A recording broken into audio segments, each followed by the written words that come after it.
Good evening students. మనం ఈ వీడియోలో ఐయుపిఏసి నామన్క్లేచర్ ఈ సైక్లిక్ కాంపౌండ్స్కి మనం చూడబోతున్నాం అనమాట. Cyclic compounds. సైక్లిక్ కాంపౌండ్ అంటే ఏంటంటే, సపోజ్ మన దగ్గర ఇది ఉంది. ఇదేంటిది? ఎన్ పెంటేన్ అనమాట. ఎన్ పెంటేన్ అంటే ఎన్ అంటే నార్మల్ పెంటేన్ అంటే ఇది లాంగ్ చైన్ అనమాట. సో ఇది CH3, ఇది CH2, ఇది CH2, ఇది CH2, ఇది CH3. సో అంటే టోటల్గా 5 కార్బన్స్ ఉన్నాయి. ఇప్పుడు ఈ ఫస్ట్ కార్బన్ అంటే ఈ ఫస్ట్ కార్బన్, ఈ లాస్ట్ కార్బన్, ఈ రెండు జాయింట్ అయిపోయినాయి అనుకోండి. ఇలా జాయింట్ అయిపోయినాయి అనుకోండి. అప్పుడు మనకి ఒక సైకిల్ వస్తుంది అనమాట. సైకిల్ అంటే ఫస్ట్ కార్బన్, లాస్ట్ కార్బన్ మధ్యన బాండ్ ఉండాలి.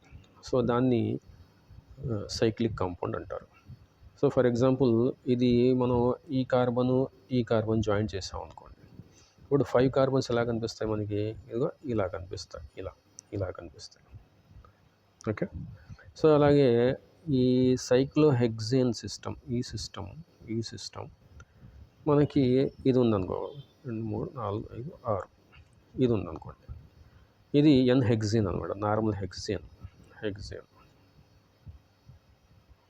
ఇప్పుడు ఈ కార్బన్ మధ్యలో బాండ్ ఫామ్ అయింది అనుకోండి ఇలాగా. అప్పుడు మనకి ఇది వస్తుంది అనమాట. ఈ సైకిల్ వస్తుంది. సైకిల్ రౌండ్ షేప్ని సైకిల్ అంటారు. Round shape.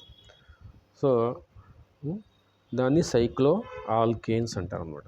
యాక్చువల్గా ఇది ఆల్కేన్, ఇది ఆల్కేన్, ఇది అంటే పెంటేన్ అనమాట. ఇది హెక్సేన్. సో అది రౌండ్ షేప్లో ఉంటే సైక్లో ఆల్కేన్ అంటారు. అంటే సైక్లిక్ స్ట్రక్చర్ అనమాట, గుండ్రంగా ఉండే స్ట్రక్చర్. ఇది పెంటేన్ రౌండ్ షేప్లో ఉంటే సైక్లో పెంటేన్ అనేసి ఇది. హెక్సేన్ రౌండ్ షేప్లో ఉంటే సైక్లో హెక్సేన్ అనేసి అంటారన్నమాట. ఓకే. ఇలాంటి కాంపౌండ్స్కి మనం ఐయుపిఏసి నామన్క్లేచర్ ప్రీవియస్ వీడియోస్లో చూసాం. ఇప్పుడు ఇలాంటి సైక్లిక్ కాంపౌండ్స్కి మనం ఐయుపిఏసి నామన్క్లేచర్ ఎలా చేయాలి అనేది చూడబోతున్నాం అనమాట. ఓకే. సో ఇక్కడ సైక్లో పెంటేన్ అంటే పెంటేన్ అంటారు. జనరల్గా ఇలా ఉంటే దాన్ని పెంటేన్ అంటారు. ఇది ఏంటిది? Bond line formula. ఇది యాక్చువల్గా ఎలా ఉంటుంది? ఇది CH3, CH2, CH2, CH2, మళ్ళీ ఇక్కడ CH3 ఉంటుంది ఇక్కడ. సో ఇది సేమ్, ఇది సేమ్. దీన్ని బాండ్ లైన్ ఫార్ములా అంటారు, దీన్ని స్ట్రక్చరల్ ఫార్ములా అంటారు. సో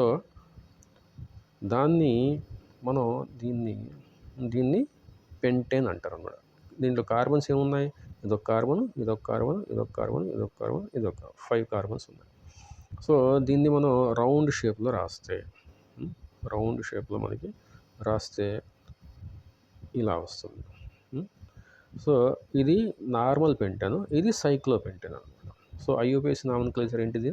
సైక్లో పెంటేన్ అనమాట. ఓకే. అదే మనకి హెక్సేన్ ఉందనుకో, హెక్సేన్ 1, 2, 3, 4, 5, 6 ఇది ఎన్ హెక్సేన్. దీన్ని మనం సైక్లిక్ స్ట్రక్చర్లో రాస్తే అంటే ఈ carbon, first carbon, last carbon, ఈ 2 కార్బన్స్ని మనం మధ్యలో బాండ్ పెడితే అంటే కంబైన్ చేస్తే అప్పుడు మనకి వచ్చే స్ట్రక్చరు ఇదన్నమాట. ఇది దీన్ని సైక్లోహెక్సేన్ అంటారు. ఇప్పుడు ఇక్కడ ఇచ్చినటువంటి ఈ స్ట్రక్చర్లో మనకి ఇక్కడ మిథైల్ గ్రూప్ ఉంది. ఇక్కడ మనకి ఒక మిథైల్ గ్రూప్ ఇలా ఉంది. ఇక్కడ ఎన్ ప్రొపైల్ గ్రూప్ ఉంది.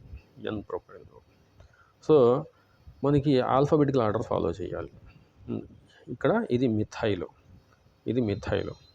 ఇది ఐసోప్రొపైల్.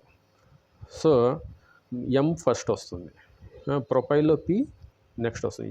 మిథైల్లో ఎం ఆల్ఫాబెటికల్ ఆర్డర్లో ఫస్ట్ వస్తుంది, ప్రొపైల్లో పి నెక్స్ట్ వస్తుంది. కాబట్టి మిథైల్ ముందు రాయాలి. అంటే మిథైల్కి మనం నంబరింగ్ ఫస్ట్ ఇవ్వాలి. 1, 2, 3, 3 అనమాట. అంటే 1, 2, 3 మిథైల్కి ఫస్ట్ ఇవ్వాలి. అంటే 1 మిథైల్ 3 ప్రొపైల్ సైక్లోహెక్సేన్ దాని పేరు. ఇక్కడ ఇచ్చినట్టు 1 మిథైల్ 3 ప్రొపైల్ సైక్లోహెక్సేన్ అనమాట దాని పేరు. ఓకే. సో అలాగే ఇంకో ఎగ్జాంపుల్ ఇచ్చాడు ఇక్కడ మనకి. సో ఈ ఎగ్జాంపుల్ ఇది. సో ఇక్కడ మనకి 2 మిథైల్ గ్రూప్స్ ఇచ్చాడు, ఇక్కడ ఇథైల్ ఇచ్చాడు అనమాట. ఓకే. ఇక్కడ ఇలాంటి పొజిషన్లో ఏం చేయాలంటే సబ్స్టిట్యూయెంట్స్ ఎక్కువగా ఉన్నటువంటి కార్బన్కి ఫస్ట్ నెంబర్ రావాలి. అంటే ఇక్కడ ఇథైల్ ఒకటే ఉంది, ఇక్కడ ఇథైల్ ఒకటే ఉంది, ఇక్కడ మిథైల్ 2 మిథైల్స్ ఉన్నాయి, 2 మిథైల్స్. సో 2 మిథైల్స్ ఉన్నటువంటి కార్బన్కి లీస్ట్ నెంబర్ రావాలి. 2 మిథైల్స్ ఉన్నటువంటి కార్బన్కి ఫస్ట్ నెంబర్ అంటే లీస్ట్ నెంబర్, అంటే దీనికి 1, దీనికి 2, దీనికి 3 రావాలన్నమాట. అంటే కానీ నేమ్ ఇచ్చేటప్పుడు మాత్రం ఆల్ఫాబెటికల్ ఆర్డర్లో ఇథైలే ముందు రావాలి. నేమింగ్ చేసేటప్పుడు ఇథైల్ రావాలి ముందు, కానీ నంబరింగ్ ఇచ్చేటప్పుడు ఏ కార్బన్కి అయితే ఎక్కువ సబ్స్టిట్యూయెంట్స్ ఉంటాయో, ఇక్కడ ఎక్కువ సబ్స్టిట్యూయెంట్స్ ఉంటాయి, 2 సబ్స్టిట్యూయెంట్స్ ఉన్నాయి ఇక్కడ మిథైల్. సో దానికి చిన్న నెంబర్ రావాలన్నమాట. ఓకే. దానివల్ల దాని పేరు ఏంటంటే ఇది 3 ఇథైల్ 1,1 డైమిథైల్. అది సైక్లోహెక్సేన్ కాబట్టి సైక్లోహెక్సేన్. ఓకే. అంతేగాని ఈ ఇథైల్కి ఫస్ట్ నెంబర్ ఇచ్చి ఈ మిథైల్కి థర్డ్ నెంబర్ ఇవ్వకూడదు. ఓకే, అదనమాట. సో ఇక్కడ ప్రాబ్లం ఇచ్చాడు. ఏమన్నాడు? Structures and IUPAC names of some hydrocarbons అంటే ఓన్లీ కార్బన్స్ అండ్ హైడ్రోజన్స్ ఉంటాయి కాంపౌండ్లో. ఈ కాంపౌండ్ తీసుకుందాం అనుకో వీడు, దాంట్లో ఎక్కడ చూసినా కార్బన్స్ అండ్ హైడ్రోజన్స్ మాత్రమే ఉంటాయి. ఆక్సిజన్స్ కానీ, నైట్రోజన్స్ కానీ, హాలోజన్స్ కానీ అలాంటివి ఏమి కూడా అందులో ఉండవు. సో ఏమన్నాడు? Structures and IUPAC names of some hydrocarbons are given below. Explain why the names given in the parenthesis are incorrect. అంటే ఈ స్ట్రక్చర్కి 2 నేమ్స్ ఇచ్చాడు. ఇదొక నేము, ఇదొక నేమ్. సో ఈ పై నేమ్ కరెక్ట్ అంటున్నాడు, కింద నేము ఇది రాంగ్ అంటున్నాడు. ఆ రాంగ్ అనేది ఎందుకు అంటున్నాడు. ఇక్కడ 2, 5, 6 ఇది 2, ఇది 2, ఇది 5, ఇది 6. 2, 5, 6 ట్రైమిథైల్ ఆక్టేన్ అనేది దాని పేరు.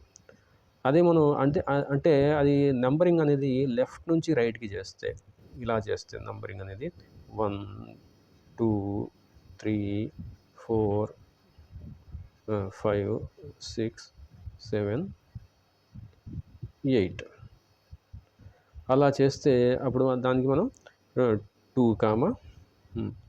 5, 6 వస్తుంది. ట్రైమిథైల్ ఆక్టేన్ వస్తుంది. 8 కార్బన్స్ కాబట్టి ఆక్టేన్ వస్తుంది. అది ఎందుకు కరెక్ట్ అంటే అది మనం రైట్ నుంచి లెఫ్ట్కి ఇచ్చామనుకో, నెంబరింగ్ ఇలా ఇచ్చామనుకో, రైట్ నుంచి లెఫ్ట్కి ఇచ్చామనుకో, అప్పుడు ఆ సబ్స్టిట్యూయెంట్స్కి నెంబరింగ్ ఏమొస్తుంది? 3, 4, 7 వస్తుంది. ఇది 3 అవుతుంది, ఇది 4 అవుతుంది, ఇది 7 అవుతుంది. ఇప్పుడు 2, 5, 6 యాడ్ చేస్తే ఎంత వస్తుంది? 2 + 5 + 6, 2 + 5, 5 + 6 అంటే 7 + 6 అంటే 13 వస్తుంది. 13. అది 3 + 4 + 7, 3 + 4 + 7 ఎంత వస్తుంది? 7 + 7 14 వస్తుంది. 14 అంటే ఈ రెండిట్లో చిన్నది ఏది? ఇది. కాబట్టి మనం నెంబరింగ్ అనేది లెఫ్ట్ నుంచి రైట్కే ఇవ్వాలి. కాబట్టి ఈ నేమే కరెక్ట్. ఓకే. అంటే సబ్స్టిట్యూయెంట్స్కి లోయెస్ట్ నెంబర్స్ రావాలి, హైయెస్ట్ నెంబర్స్ రాకూడదు. అది రూల్ అనమాట. ఐయుపిఏసి నామన్క్లేచర్లో అదొక రూల్. కాబట్టి మనకి ఇది కరెక్ట్, ఇది రాంగ్. ఓకే. సో నెక్స్ట్ చూస్తే మనం ఇక్కడ ఇదొక నేమ్ ఇచ్చాడు, ఇదొక నేమ్ ఇచ్చాడు. సో కిందది రాంగ్ అంటున్నాడు, ఇది పైది కరెక్ట్ అంటున్నాడు. ఎందుకది? 3 ఇథైల్ 5 మిథైల్ హెప్టేన్. ఇది 5 ఇథైల్ 3 మిథైల్ హెప్టేన్ కాదు అంటాడు. అంటే నెంబరింగే. ఇక్కడ సబ్స్టిట్యూయెంట్స్కి లోయెస్ట్ నెంబర్ రావాలి. కాబట్టి అంటే ఇటు నుంచి ఇస్తే ఇటు నుంచి కూడా సేమ్ డిస్టెన్స్లో ఉంది సబ్స్టిట్యూయెంట్, ఇటు నుంచి కూడా సేమ్ డిస్టెన్స్లో ఉంది సబ్స్టిట్యూయెంట్. కానీ ఇటు నుంచి వచ్చే సబ్స్టిట్యూయెంట్ ఎంతో స్టార్ట్ అవుతుంది, మిథైల్. ఇటు నుంచి వచ్చే సబ్స్టిట్యూయెంట్ ఈతో స్టార్ట్ అవుతుంది, ఇథైల్. ఇది ఇథైల్, ఇది మిథైల్. కాబట్టి ఈ ఆల్ఫాబెటికల్ ఆర్డర్లో ఈ ఫస్ట్ వస్తుంది కాబట్టి దానికి చిన్న నంబర్ రావాలి, దానికి స్మాల్ నంబర్ రావాలి. కాబట్టి లెఫ్ట్ నుంచి రైట్కి నెంబర్ ఇస్తేనే అది వస్తుంది. కాబట్టి దాని పేరేంటి 3 ఇథైల్ 5 మిథైల్ హెప్టేన్ అనమాట. ఇది కరెక్ట్, ఇది రాంగ్, ఇది రాంగ్. ఓకే, అది రీజన్ అనమాట. ఓకే, సో ఇప్పుడు మనకి నామన్క్లేచర్ of organic compounds having functional group. Functional group అంటే ఏంటంటే మనకి ఆర్గానిక్ కెమిస్ట్రీలో చాలా ఫంక్షనల్ గ్రూప్స్ ఉంటాయి. ఇక్కడ డిఫైన్ చేశాడు ఫంక్షనల్ గ్రూప్ని. Functional group defined earlier is an atom or a group of atoms bonded together in a unique manner which is usually the site of reaction, site of chemical reactivity అనమాట. Reaction అన్న chemical reactivity అన్న ఒకటే. Reactivity in an organic molecule అంటున్నాడు. అంటే మనకి ఒక ఇది butane ఉంది, బ్యూటేన్ ఇది ఒక ఆల్కేన్ అనమాట, ఆల్కేన్. దీనికి ఎలాంటి రియాక్టివిటీ ఉండదు, ఇది చాలా స్టేబుల్ కాంపౌండ్. అంటే ఇక్కడ ఓన్లీ కార్బన్స్ హైడ్రోజన్స్ మాత్రమే ఉంటాయి. ఇది జస్ట్ లైక్ ఒక గ్యాస్ అనమాట. మనకి సిలిండర్, ఎల్పిజి సిలిండర్లో ఉండే గ్యాస్ అనమాట ఇది బ్యూటేన్. బ్యూటేన్ మిక్చర్ ఉంటుంది ఎల్పిజి సిలిండర్లో. అది మనం వంట గ్యాస్ కింద మనం యూస్ చేస్తాం. సో అది జస్ట్ ఒక స్ట్రాంగ్ కాంపౌండ్ అనమాట. కాంపౌండ్ అంటే ఏంటంటే ఆర్గానిక్ కాంపౌండ్, అది ఎలాంటి రియాక్టివిటీ ఉండదు. దాన్ని రియాక్షన్ చేయించడానికి హార్ష్ కండిషన్స్ని మనం యూస్ చేయాల్సి ఉంటుంది. అది మండుద్ది కాబట్టి, అది క్యాలరిఫిక్ వాల్యూ ఉంటుంది కాబట్టి మండుద్ది. మండడం వల్ల వేడి వస్తుంది కాబట్టి అది మనకి వంట గ్యాస్ కింద యూజ్ అవుతుంది అనమాట. పెట్రోల్ కూడా అంతే, పెట్రోల్ కూడా మనకి ఆల్కేన్స్ అన్న, పెట్రోల్ కూడా ఆల్కేన్ అనమాట. అంటే హెప్టేను, ఆక్టేను వీటి మిక్చర్ని పెట్రోల్ అంటారు. సో ఐసో ఆక్టేన్ అంటారు. పెట్రోల్, మంచి పెట్రోల్ని ఐసో ఆక్టేన్ అనేసి అంటారు అనమాట. సో ఇక్కడ దీనికి మనం ఒక ఫంక్షనల్ గ్రూప్ పెడుతున్నాం. ఇలా ఏం ఫంక్షనల్ గ్రూప్ పెడుతున్నాం? ఓహెచ్ పెడుతున్నాం. ఓహెచ్ మనం దీనికి పెట్టాం. ఇప్పుడు ఇది ఆల్కేన్ కాస్త బ్యూటేన్ కాస్త బ్యూటనాల్గా మారింది. బ్యూటనోల్.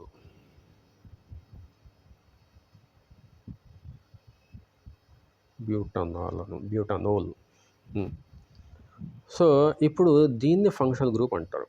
ఈ ఫంక్షనల్ గ్రూప్ని మనం ఆల్కహాల్ని ఆల్డిహైడ్ చేయొచ్చు, ఆల్కహాల్ని హాలోజన్స్ చేయొచ్చు, హ్యాలైడ్స్ చేయొచ్చు.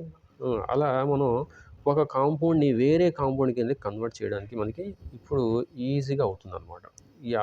ఈ ఆల్కహాల్ని మనం ఆక్సిడేషన్ చేస్తే ఆల్డిహైడ్ వస్తుంది, లేకపోతే ఇంకా ఆక్సిడేషన్ చేస్తే కార్బాక్సిలిక్ యాసిడ్ వస్తుంది. దాన్ని ఎస్టరిఫికేషన్ చేయొచ్చు, లేకపోతే ఈ ఆల్కహాల్ని మనం హాలోజన్స్తో రీప్లేస్ చేయొచ్చు, లీవింగ్ గ్రూప్ చేసి హాలోజన్స్తో రీప్లేస్ చేయొచ్చు. అంటే ఒక కాంపౌండ్ని, ఈ ఆల్కహాల్ని వేరే కాంపౌండ్ కింద కన్వర్ట్ చేయొచ్చు. సో అందువల్ల ఫంక్షనల్ గ్రూప్స్ అనేవి రియాక్టివ్ సైట్స్ అనమాట. ఇక్కడ ఈ ఫంక్షనల్ గ్రూప్ తప్పితే ఇదంతా చాలా రియాక్టివ్ కాదనమాట. అంటే స్టేబుల్ అనమాట. కార్బన్ అండ్ హైడ్రోజన్ మాత్రమే ఉంటుంది కాబట్టి అక్కడ రియాక్షన్స్ జరగవు. మనం దీన్ని ఏదైనా కెమికల్ రియాక్షన్ చేస్తే ఓన్లీ ఇక్కడ ఫంక్షనల్ గ్రూప్స్ దగ్గరే రియాక్షన్స్ అనేవి జరుగుతాయి. సో దాని ప్రాపర్టీస్ అన్నీ చేంజ్ అయిపోద్ది అనమాట.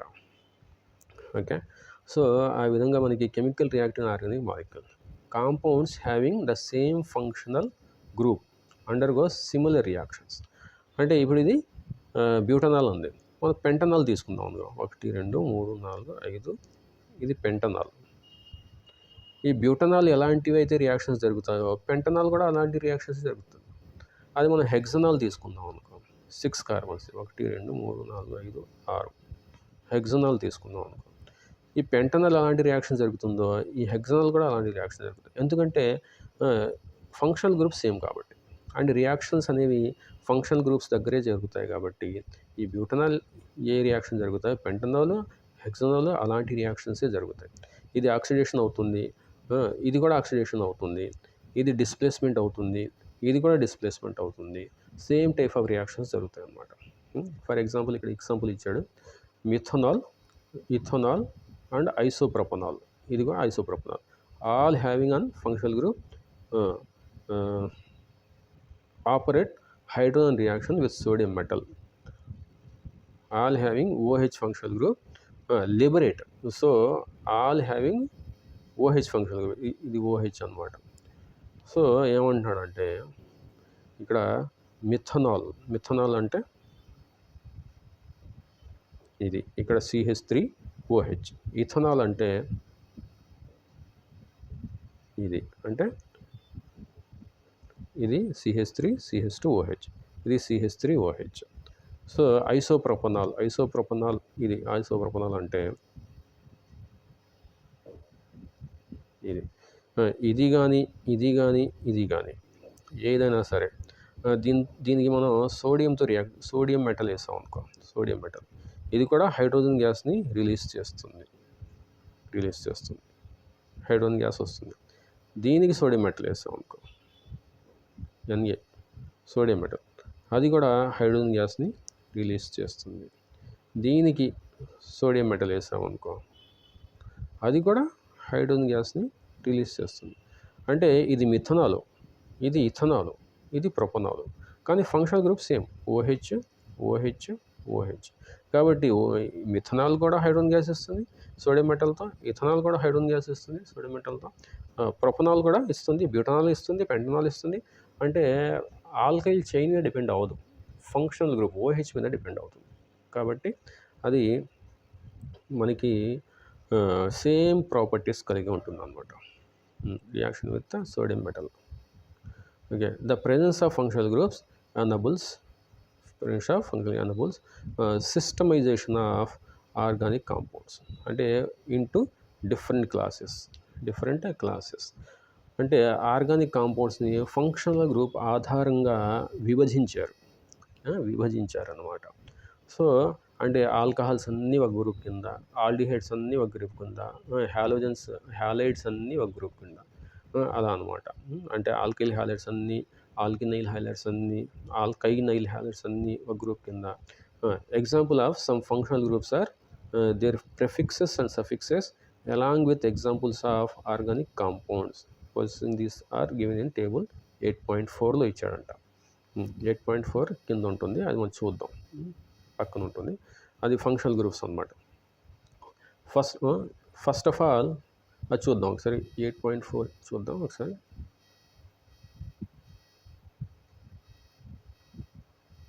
ఇదన్నమాట 8.4.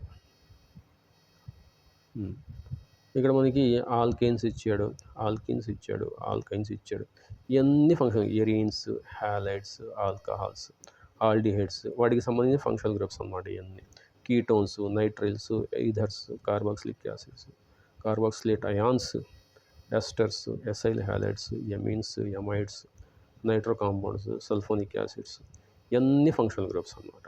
సో దాని ఆధారంగా మనకి ఈ ఆర్గానిక్ కాంపౌండ్స్ అనేవి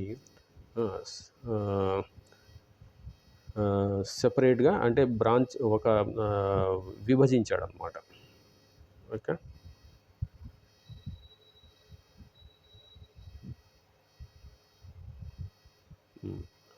first of all the functional groups present in the molecule is identified with which determines the choice of approximate suffix.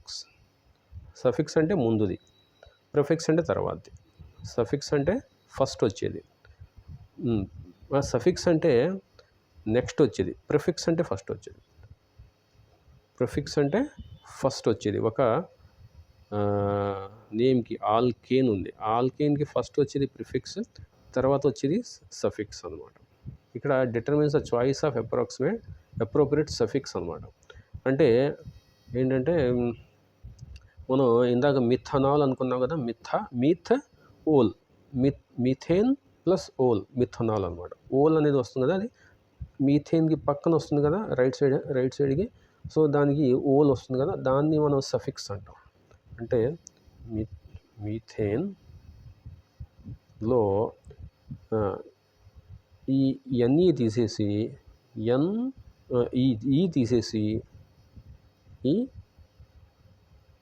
ఈ తీసేసి ఓఎల్ పెట్టాలి. ఈ ఓఎల్ అనేది సఫిక్స్ అనమాట. ఈ మీథేన్ అనేది ఆల్కేను, మీథేన్ అనేది ఆల్కేను. ఈ తీసేసి ఈ ఓఎల్ పెడతారు. అంటే అప్పుడు ఏమవుతుంది, మిథనాల్ అవుతుంది. మిథనోల్ అవుతుంది. అదే ఈథేన్లో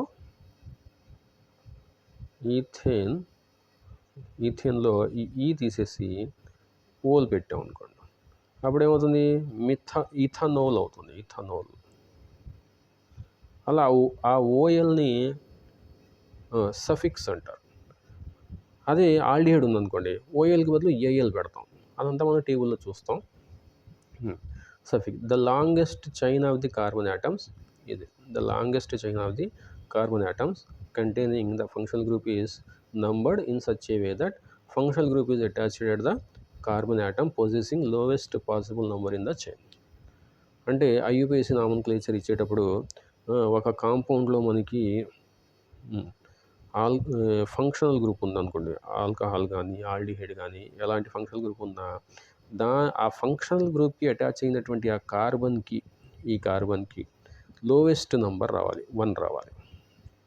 ఇంకా వేరే ఫంక్షనల్ గ్రూప్ లేకపోతే అంటే ప్రిఫరెన్స్ ఉంటుంది.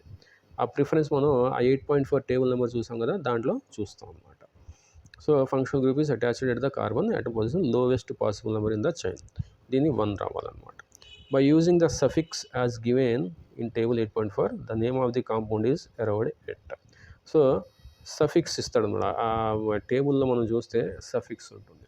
అంటే ఇది ఓహెచ్ ఉంటే ఓల్ అనేసి, అదే సిహెచ్ఓ ఉంటే ఆల్డిహైడ్ గ్రూప్ ఉంటే ఏఎల్ అనేసి, మిథనాల్ అనేసి, ఏఎల్ METHANAL. ఆల్డిహైడ్ గ్రూప్ ఉంటే ఏఎల్. అదే కీటో గ్రూప్ ఉందనుకోండి, ఆ గ్రూప్స్ అని మనం చూద్దాం. కీటో గ్రూప్ ఉందనుకోండి, ఓన్ అనేసి మిథనోన్ అంటారు, అంటే ఇథనోన్ అంటారు. ఇథన్ కూడా ఉండదు, మిథనోన్ ఉండదు, ఇథనోన్ ఉండదు. కీటోన్ అనేది ప్రొపనోన్ నుంచి స్టార్ట్ అవుతుంది. కీటోన్ అనేది ప్రొపనోన్ నుంచి స్టార్ట్ అవుతుంది. ఎసిటోన్ అంటారు, దాన్నే ప్రొపనోన్ అంటారు. సో అదంతా మనం 1 by 1 మనం ఆ టేబుల్ గురించి డిస్కస్ చేసినప్పుడు చూద్దాం. సో ఇంతవరకు మనం ఇది ఫంక్షనల్ గ్రూప్ అంటే ఏంటి అనేది చూసాము. నెక్స్ట్ క్లాస్లో మనం ఈ పాలీ ఫంక్షనల్ గ్రూప్స్ అనేది చూద్దాం. అంటే ఒక కాంపౌండ్లో ఒకటి కన్నా ఎక్కువ ఫంక్షనల్ గ్రూప్ ఉంది. అంటే ఇది OH కదా, ఇక్కడ బ్రోమో ఉంది, ఇక్కడ బ్రోమో ఉంది. ఇప్పుడు ఐయుపిఏసి నామన్క్లేచర్ ఇచ్చేటప్పుడు దీనికి ప్రిఫరెన్స్ ఇవ్వాలా, దీనికి ప్రిఫరెన్స్ ఇవ్వాలా, అంటే దీనికి ఫస్ట్ నెంబర్ ఇవ్వాలా, లేకపోతే ఈ బ్రోమిన్ దగ్గర ఉంది కాబట్టి దీనికి ఫస్ట్ నెంబర్ ఇవ్వాలి అనేది ప్రయారిటీ ఆర్డర్ అన్నమాట. ప్రయారిటీ ఆర్డర్ మీద డిపెండ్ అవుతుంది. ఇక్కడైతే OHకే ఫస్ట్ నెంబర్ ఇస్తారు, బ్రోమిన్కి నెక్స్ట్ నెంబర్ ఇస్తారనమాట. బ్రోమిన్కి నెక్స్ట్ నెంబర్ అనేది ఇస్తారనమాట. అంటే దీనికి 1 ఇస్తారు, దీనికి 2 ఇస్తారు. అది ఈ ఆర్డర్ ఇది ఇచ్చాడు కదా, దాని మీద డిపెండ్ అవుతుంది. ఎందుకంటే ఈ order of decreasing priority of sum function groups అనమాట. ఇక్కడ చూసారా, ఇక్కడ OH ఫస్ట్ వచ్చింది కాబట్టి తర్వాత ఇక ఈ బ్రోమో అనేది తర్వాత వస్తుంది. కాబట్టి OHకి ఫస్ట్ ప్రిఫరెన్స్ కాబట్టి దానికి 1 ఇస్తారు, బ్రోమో తర్వాత ప్రిఫరెన్స్ కాబట్టి 2 ఇస్తారు. ఇలా ప్రిఫరెన్స్ ఎందుకు అంటే అలా ఫ్రేమ్ చేశారు ఆ రూల్స్. యూపీఎస్సీలో మనకి ఎగ్జాక్ట్గా అర్థం చేసుకోవడానికి అలా ఫ్రేమ్ చేశారనమాట రూల్స్. ఓకే, సో మనం దీని గురించి ఇంకా డీటెయిల్గా మనం నెక్స్ట్ క్లాస్లో నెక్స్ట్ వీడియోలో చూద్దాం. Okay, thank you.